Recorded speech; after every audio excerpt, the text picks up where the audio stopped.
Tally ERP9 के इस अध्याय में हम सीखेंगे मल्टीपल प्राइस लिस्ट का उपयोग करना तथा उसे देखना। अब ये प्राइस लिस्ट किस तरह से लागू होगी उसके लिए हम देखते हैं सेल्स का एक ट्रांजैक्शन। अकाउंटिंग वाउचर्स पर हम जाएंगे। अब हमको सेल्स वाउचर चाहिए, उसके लिए F8 की प्रेस करेंगे। एंटर प्रेस करके पार्टीज अकाउंट नेम पर हम आए और पार्टीज अकाउंट नेम में हमने चुन लिया कस्टमर C जिसको हमने माल बेचा है। अब यहाँ पर ये प्राइस लेवल आ गया, इसमें से ये किस कैटेगरी में आता है, किस प्राइस लेवल में आता है वो हमको चुनना है। अब चूंकि कस्टमर C ज़्यादा मात्रा में माल खरीद रहा है तो हम उसको उसके लिए जो प्राइस लेवल रखना चाहते हैं वो है होलसेलर का, तो हम होलसेलर्स चुन लेंगे। सेल्स लेजर में सेल्स अकाउंट आ जाएगा। अब हमने जो आइटम बेचा है वो है राइस, यहाँ डाल देंगे नाम राइस।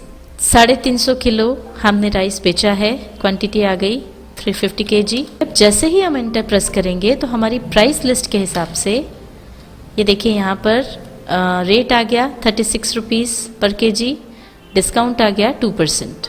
अब ये तो हमने कस्टमर C को उधार में माल बेचा था, पर अगर आप किसी ग्राहक को नगद माल बेच रहे हैं तो उसमें भी जिस प्राइस लेवल में आप उसको रखना चाहते हैं वो प्राइस लेवल चुन करके और इसी तरह से बिल बना करके दे सकते हैं।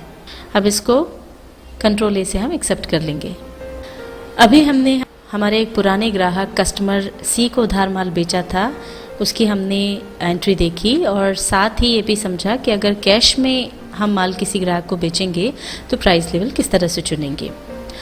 अब हमारे पास एक नया ग्राहक आया है, उदाहरण के लिए हम मान लेते हैं कि वो कस्टमर E है। उसके साथ हमने यह तय किया है कि हम उससे हमेशा सेमी होलसेलर के भाव पर माल बेचेंगे।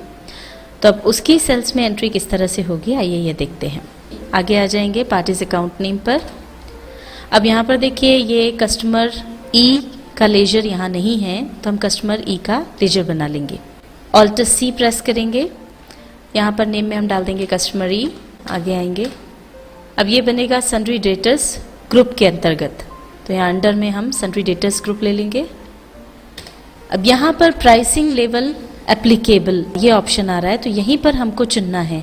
अब हमने चूंकि तय किया है कि सेमी होलसेलर्स के रेट पर हम उसको माल बेचेंगे, इसलिए हम यहाँ चुन लेंगे सेमी होलसेलर्स और अब इस पूरे को कंट्रोल A से एक्सेप्ट कर लेंगे। अब ये कस्टमर E का जो लेजर बनाया उसी में हमने प्राइस लेवल चुन लिया है, इसलिए यहाँ देखिए पार्टीज अकाउंट नेम में कस्टमर E का नाम आने के साथ ही प्राइस लेवल सेमी होलसेलर्स अपने आप यहाँ पर आ गया है। और अब जब भी हम कस्टमर E की एंट्री करेंगे तो प्राइस लेवल में सेमी होलसेलर अपने आप आ जाएगा।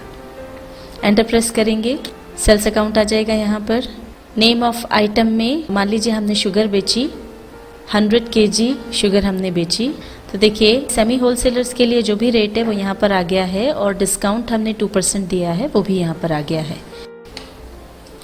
अभी जो प्राइस लिस्ट हमने तैयार की है अगर हम उसको देखना चाहते हैं तो प्राइस लिस्ट हम दो तरह से देख सकते हैं। जो हमने अलग अलग प्राइस लेवल्स बनाए हैं वो प्राइस लेवल वाइज भी देख सकते हैं और आइटम वाइज भी देख सकते हैं। पहले हम आपको बताते हैं प्राइस लेवल वाइज अगर आप प्राइस लिस्ट देखना चाहते हैं तो कैसे देखें। इसके लिए सबसे पहले हम जाएंगे इन्वेंट्री इन्फो पर, यहाँ से हम जाएंगे प्राइस लिस्ट पर। अब यहाँ पर ऑल आइटम्स हम चुन लेंगे। जिस भी प्राइस लेवल के लिए आपको प्राइस लिस्ट देखनी है वो हम चुन लेंगे। मान लीजिए हम रिटेलर्स के लिए देखना चाहते हैं तो रिटेलर्स यहाँ पर चुन लेंगे। एंटर प्रेस करेंगे, ये देखिए अब रिटेलर्स के लिए ऑल आइटम्स की प्राइस लिस्ट यहाँ पर आ गई है। जितने भी आइटम्स की प्राइस लिस्ट हमने तैयार की थी वो सब यहाँ पर आपको नजर आ रही है। और अगर आप इसका प्रिंट निकाल करके ग्राहक को देना चाहते हैं तो आप जैसा हमने आपको पहले सिखाया था उस तरह से प्रिंट पर जाकर इसका प्रिंट निकाल सकते हैं। अब अगर हमको आइटम वाइज प्राइस लिस्ट देखनी है तो उसके लिए पहले यहाँ से हम बाहर आ जाएंगे एस्केप की दबाते हुए। ये गेटवे ऑफ टैली पर हम आ जाएंगे और यहाँ से अब हम जाएंगे डिस्प्ले पर। डिस्प्ले से अब हम जाएंगे स्टेटमेंट्स ऑफ इन्वेंट्री पर और यहाँ से अब हम स्टॉक क्वेरी में जाएंगे। अब यहाँ पर देखिए लिस्ट ऑफ स्टॉक आइटम्स आ गई है। अब इसमें से जिस भी स्टॉक आइटम के लिए आप प्राइस लिस्ट देखना चाहते हैं, मान लीजिए आपको शुगर की प्राइस लिस्ट देखनी है तो शुगर चुन लेंगे। ये शुगर के लिए स्टॉक क्वेरी हमारे सामने आ गई है और स्टॉक क्वेरी डिटेल में कैसे देखी जाती है हम आपको टैली के 49th पार्ट में बता चुके हैं। अब हम देखना चाह रहे हैं शुगर की प्राइस लिस्ट। उसके लिए यहाँ पर देखिए ऑप्शन होता है प्राइस लिस्ट का, जिसके लिए शॉर्टकट की है F7। F7 की हम प्रेस करेंगे तो ये देखिए यहाँ पर तीनों प्राइस लेवल्स के लिए शुगर की प्राइस लिस्ट आ गई। अगर आपको ग्राहक को इस प्राइस लिस्ट का प्रिंट निकाल कर देना हो तो जैसा आपको पहले सिखाया गया है उस हिसाब से आप प्रिंट पर जाकर के इसका प्रिंट निकाल सकते हैं।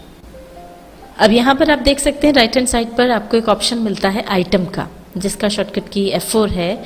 अगर आप शुगर की जगह कोई दूसरे आइटम की प्राइस लिस्ट देखना चाहते हैं तो वो यहीं से आप देख सकते हैं। उसके लिए F4 की हम प्रेस करेंगे तो ये देखिए लिस्ट ऑफ स्टॉक आइटम्स खुल गई है। अब इसमें से कोई दूसरा आइटम आपको लेना, मान लीजिए मिक्सर लेना है तो मिक्सर चुन लेंगे, एंटर प्रेस करेंगे तो ये देखिए सभी प्राइस लेवल्स के लिए मिक्सर की प्राइस लिस्ट आ गई है। अब एक और चीज़ यहाँ पर हम आपको बता दें कि अगर आप पीरियड चेंज करना चाहें, जैसे ये तो 1 अप्रैल से लागू होने वाली प्राइस लिस्ट है। अगर मान लीजिए आपने पहले कोई प्राइस लिस्ट बना रखी थी और वो आपको देखनी है कि पहले प्राइस लिस्ट क्या थी, तो उसके लिए हम F2 की प्रेस करके यहाँ पे पीरियड चेंज कर लेंगे। पीरियड चेंज करना हम आपको पहले ही सिखा चुके हैं। F2 की प्रेस करके आपको जो भी पीरियड लेना है वो आप पीरियड ले लें और आपको उस पीरियड की प्राइस लिस्ट दिख जाएगी। टैली ERP 9 के इस अध्याय में हमने सीखा मल्टीपल प्राइस लिस्ट का उपयोग करना तथा